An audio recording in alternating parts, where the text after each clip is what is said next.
வேலூர் அருகே ஓடும் ரயிலில் பாலியல் துன்புறுத்தலுக்கு ஆளான கர்ப்பிணியின் குழந்தை உயிரிழந்திருப்பதாக துயர செய்தி வெளியாகியுள்ளது. கோவையில் இருந்து திருப்பதி செல்லும் இன்டர்சிட்டி ரயிலில் சித்தூரை சேர்ந்த கர்ப்பிணி பெண் ஒருவர் பயணம் செய்துள்ளார். கர்ப்பிணி பயணித்த பெண்களுக்கு என ஒதுக்கீடு செய்யப்பட்ட தனிப்பெட்டியில் ஆண் ஒருவர் ஏற இதில் ஆண் பயணிகள் பயணம் செய்யக்கூடாது என்று அந்த கர்ப்பிணி கூறியும் பயணித்த அந்த கொடூரன் கர்ப்பிணி பெண்ணிற்கு பாலியல் துன்புறுத்தல் அளித்துள்ளார். இதனால் அந்த பெண் கூச்சலிட முயன்ற போது ஓடும் ரயிலில் இருந்து அந்த நபர் அவரை கீழே தள்ளிவிட்டுள்ளார். இதனால் கை கால்கள் முறிவு ஏற்பட்டு பலத்த காயமடைந்த கர்ப்பிணி மருத்துவமனையில் தீவிர சிகிச்சை பெற்று வந்தார். இந்த சம்பவத்திற்கு மகளிர் ஆணையம் உள்ளிட்ட பலர் தங்களது கண்டனங்களை பதிவு செய்தனர்.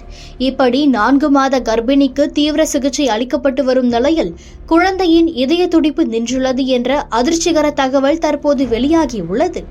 இந்நிலையில் இறந்த குழந்தையை அறுவை சிகிச்சை மூலம் அகற்ற வேண்டும் என மருத்துவர்கள் அறிவுரை வழங்கியுள்ளதாக தகவல் வெளியாகியுள்ளது. 4 மாத கர்ப்பிணிக்கு நேர்ந்த இந்த சம்பவம் அனைவரையும் சோகத்தில் ஆழ்த்தியுள்ளது.